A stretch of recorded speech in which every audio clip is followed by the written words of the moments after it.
¿Qué tal, historiadores, políticos, economistas? Aquí en este video son bienvenidos todos. Y ustedes se preguntarán por qué. Porque este video que vamos a ver habla sobre un aspecto de la vida de todo país que vivimos cotidianamente. Y me refiero a una forma de gobierno. Todos y cada uno de los humanos realmente vivimos bajo la sombra de un gobierno, un poder que nos controla, nos administra o de alguna forma nos organiza para que podamos llegar a ese llamado bien común que busca cualquier sociedad, cualquier país. Y en este caso vamos a hablar de la forma de gobierno que es la más popular, la más aplicada en todo el mundo actualmente, y vamos a ver el por qué es la más aplicada. Me refiero obviamente a la república. Ciertamente la república es por excelencia en nuestros días la forma probada y la forma de gobierno que más adeptos hoy por hoy tiene. Y esto viene desde la antigua Grecia. Diferentes politólogos, diferentes filósofos inclusive, han hablado sobre las bondades que tiene la república. Sin embargo, ¿qué es la república? Ok, por definición, la república, etimológicamente hablando, significa res, que en latín significa cosa, y pública significa que es del pueblo. Así que en un concepto amplio podríamos traducir como república como gobierno del pueblo. Sin embargo, es un término muy dinámico porque con el paso del tiempo ha ido evolucionando. ¿Sí? Ha ido evolucionando y en algún momento, por ejemplo, se llegó a referirse a la política como el gobierno en donde se respetan las leyes.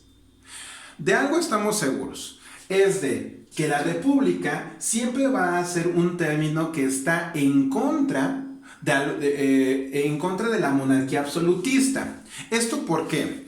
Porque si ustedes recuerdan, una monarquía, y principalmente las monarquías absolutistas, es en donde gobierna un rey, una sola persona. Analicemos su etimología. Monarquía, viene de monos, uno, y aquí a forma de gobierno, gobierno de uno. Esto entonces nos hace revelar o nos dice que una persona es quien gobierna, quien tiene el poder. Eso es un rey.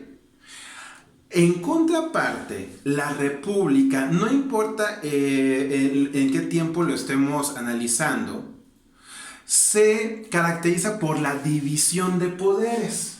En este caso, tanto Platón, Aristóteles, Rousseau y principalmente Montesquieu van a decirnos que el gobierno y que el poder es algo, el poder que existe en un país, el gobierno, debe de administrarse por no solamente una persona, sino por varias instituciones o por varios grupos. ¿Por qué? Porque el poder puede enloquecer a una persona.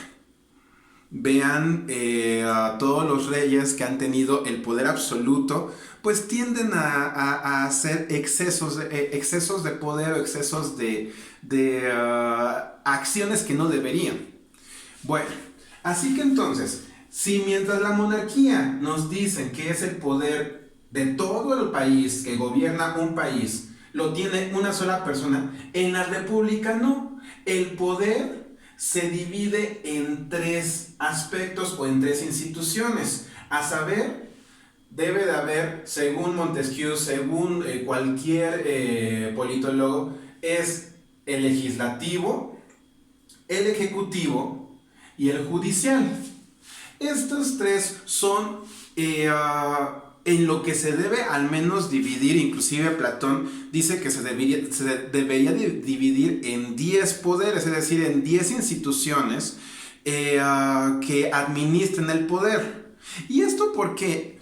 Bueno, los politólogos aseguran que entre más personas tengan que ver con el proceso de gobernar y de administrar un país, más estaremos seguros que no habrá exceso de poderes. Me explico mejor. No me voy a meter con Platón porque él dice que debe de haber 10 poderes. Me voy a quedar solamente con el término común de república, que es división de 3 poderes. Bien, en la república cotidiana debe de existir no un individuo, sino un grupo de personas que formen el legislativo. Una persona o un grupo de personas que conformen el ejecutivo, puede ser una o pueden ser muchas, y un grupo de personas que formen el poder judicial. Ok, ahora, ¿cuáles son sus funciones? Número 1, el legislativo. El legislativo es quien crea las leyes. Su verbo es legislar, que significa creación de leyes. Quiere decir entonces que este poder, su función dentro del país es el de crear las leyes que se deben de observar en el país. Esto hace que su función sea esencial. Y ustedes se preguntarán, ok, ¿quién es el poder legislativo? Por ejemplo, en México o en Estados Unidos o en cualquier otro país, por lo regular se le conoce como la Cámara de Diputados, la Cámara de Senadores, en Inglaterra como la Cámara de los Lores, la Cámara Baja, en Estados Unidos la Cámara Alta, la Cámara Baja.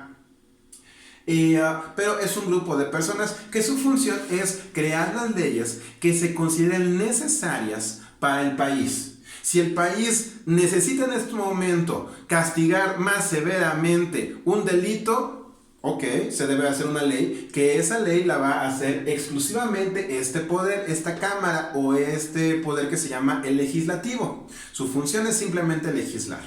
Ahora, una vez que esa ley haya quedado ya impecable, se estableció que para este delito se van a poner, por ejemplo, evasión fiscal. Como hay muchos evasores fiscales, vamos a crear una ley en donde se pene con hasta 30 años, por decir algo, quien cometa un delito fiscal, evadir impuestos, quien no pague impuestos, para que paguen. Ok, ahora ya quedó la ley. ¿Quién se va a encargar de aplicarla y de observar que realmente esa ley se lleve a cabo? El Ejecutivo. Su verbo significa, o viene del verbo ejecutar. ¿Qué significa? Ejecuta las leyes. Se va a encargar este poder de aplicar las leyes y supervisar. Supervisar que las leyes que el legislativo creó se apliquen y se respeten en todo el país. ¿Quién, ustedes se preguntarán, quién es el ejecutivo aquí, por ejemplo, en el país? El presidente de la República. Y ustedes dirán, ¿y a poco el presidente de la República puede verlo todo? No, realmente se va a ayudar de muchísimos secretarios, que el secretario de Economía, que el secretario de Hacienda, que el secretario de Economía, infinidad de secretarías. Y subsecretarios de departamento y policías. Todos los policías van a estar trabajando al servicio del presidente de la República, ¿qué? Supervisando la aplicación de la ley. Bien, ahora, ¿qué pasa si algún policía o algún miembro del Poder Ejecutivo observa que, ahí vi una empresa o vi una persona que está evadiendo impuestos? Se le acusa de evadir impuestos. ¿Y ya quiere decir que ya es culpable? No. El Ejecutivo observó que esa persona no está pagando impuestos, pero esa persona tiene derecho ¿a qué? Tiene derecho a que se le juzgue, y esa persona también tiene derecho a defenderse. ¿Qué es lo que va a pasar entonces? Lo que va a pasar entonces es que ahora el Ejecutivo va a presentar a esa persona ante el Poder Judicial, para que el Poder Judicial, que su verbo es juzgar, juzgue y determine si efectivamente, con todas las pruebas y con el juicio que se le va a hacer, si efectivamente esa persona es culpable de evadir impuestos o si no es cierto. ¿Y quién es el Poder Judicial? En este caso va a ser conformado, por ejemplo, aquí en México, está conformado por 11 magistrados, 11 jueces, 11 personas que estudiaron Derecho, y que juzgan, pero también ustedes dirán, tan solo 11 personas son las que juzgan y ven todos los delitos y las demandas. No, también obviamente igual tienen muchísimas, miles y miles de jueces, que jueces civiles, que jueces penales, todos ellos trabajan para ellos, como para echarles la mano. Así entonces, garantizamos que un país esté gobernado de una forma equilibrada. Y ustedes dirán, ¿a qué se refiere con que un país esté de forma equilibrada? Volvamos al ejemplo de la monarquía. Dijimos que en una monarquía el rey es el todopoderoso y el que dice, el que crea la ley, el que aplica la ley y el que dice si eres culpable o inocente. O sea que el rey, si un día se le antojaba decir, por decir algo, vamos a poner impuestos a cualquier casa que tenga ventanas. ¿Ya ha ocurrido? Sí. Y ahorita les digo, ok. El rey entonces dice, yo necesito ahorita dinero, como rey necesito necesito dinero, punto. Así que van a pagar impuestos todas aquellas personas que tengan casas que tengan ventanas. Y todos van a decir, oye, pero si yo tengo 5 ventanas, pues pagas. Si no quieres pagar, pues cubre tus ventanas. Y entonces voy a vivir en una cueva, paga. Ok, ahora, ¿esa ley es justa? Pues no es justa. Pero ¿hay alguna otra persona o algún otro poder o un grupo de personas que digan eso no es legal, eso no es justo? No. ¿Por qué? Porque el rey es el único que crea leyes, ejecuta las leyes y da sentencia. Y entonces el rey dice, ok, esa casa tiene 5 ventanas, ¿ha pagado impuestos? No, según el registro no. Ok, tráiganlo. ¿Usted ha pagado impuestos? Sí, yo lo he pagado. No, aquí me dice mi recaudador de impuestos que no ha pagado. Tal vez sí ha pagado impuestos, pero el recaudador de impuestos dice que no. Y el rey también como que le cae mal esa persona porque tiene 5 ventanas. Y siempre desde niñito le traía tirria a esa persona. No sabes qué, yo te sentencio a la muerte por no haber pagado. A esos excesos llegamos con una monarquía. En una monarquía no hay un equilibrio de fuerza. ¿Por qué? Porque lo que diga el rey es ley. En cambio, en una república tenemos un grupo de personas que crea las leyes y que deben de ser justas.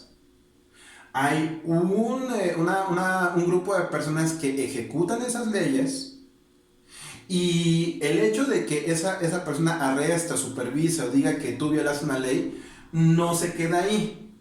Él no determina si es culpable o no, porque hay otro poder que va a ser el judicial, quien va a determinar eso. Aquí entonces, a diferencia de una monarquía, tenemos un perfecto equilibrio de poderes. Y entonces así garantizamos que en un país no haya excesos de poder.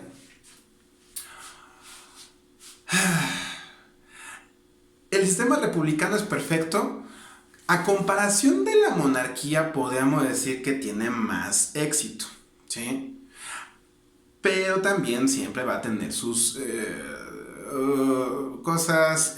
Si no se aplica bien, siempre va a haber problemas. Por ejemplo, México, durante 70 años, desde 1930 hasta el 2000, podríamos decir que se aplicó una república, o vivíamos en una república, sí, hasta la fecha. Pero en estos años que se conocieron como el presidencialismo, ¿sí?, vivíamos en una república presidencial. ¿Qué significa eso? Que el ejecutivo, durante estos 70 años en los que gobernó el PRI, era el más poderoso de los otros dos. Si el ejecutivo decía, a ver, quiero esta ley y tú la vas a redactar, el legislativo y la Cámara de Diputados decían, sí señor. Y después, si ya se publicaba esa ley y decía, quiero que encuentres culpable a fulanito de tal, y los del judicial decían, sí señor.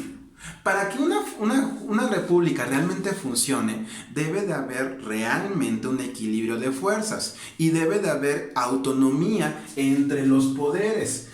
Aquí lo importante de una república es entender lo siguiente, que el gobierno de un país no está en manos de una sola persona. No, está en manos de tres poderes. La Cámara de Diputados, Senadores aquí en México, el Ejecutivo que está representado por el Presidente de la República y un poder judicial. No sé si se han dado cuenta, como ejemplo para cerrar este video, que actualmente nuestro presidente, Andrés Manuel López Obrador, ha intentado como volver a los tiempos, benditos sea Dios, ya se acabaron, ¿sí? En el 2000, les digo, se acabó ese presidencialismo donde el presidente decía, brinquen y todos brincaban. Actualmente ya no es lo mismo, pero el presidente ha querido hacer eso. Como por ejemplo, vamos a parar el aeropuerto. ¿Están de acuerdo? Pues sí. Vamos a construir el Tren Maya. Y entonces él quiere gobernar como se hacía en los años 70. Sin embargo, hemos evolucionado como sociedad y actualmente también los poderes judicial y legislativo dicen, epa, a ver, ¿quieres hacer esto? A ver, espérate, eso parece ilegal, vamos a revisarlo. Si personas creen que por ejemplo, la construcción del Tren Maya los está perjudicando o les está, perjudicando de alguna forma, esas personas se pueden ir a amparar ante el Poder Judicial y decir, el tren que quiere construir el presidente me está afectando, así que te pido a ti, Poder Judicial, que lo detengas. Y hemos visto en repetidas ocasiones que al presidente le han tenido que poner el alto. ¿Qué? El poder legislativo o el poder judicial. Y eso es lo interesante de una república. Eso es lo que se busca. ¿Qué? Que haya equilibrio de poderes. ¿Para qué? Para que no tengamos un presidente que diga brinquen y todos brincan, sino que se equilibren las cosas y que todos vivamos en un país justo. Y si consideramos que algo no está bien, tengamos voz y tengamos representantes que hablen por nosotros y que nos defiendan. Bien, eso ha sido todo. Muchísimas gracias por estarme acompañando nuevamente en esta tercera temporada de mi canal. Compartan, si tienen alguna duda, saben que siempre respondo. Y nos vemos en el siguiente episodio. Muchísimas gracias. Hasta luego.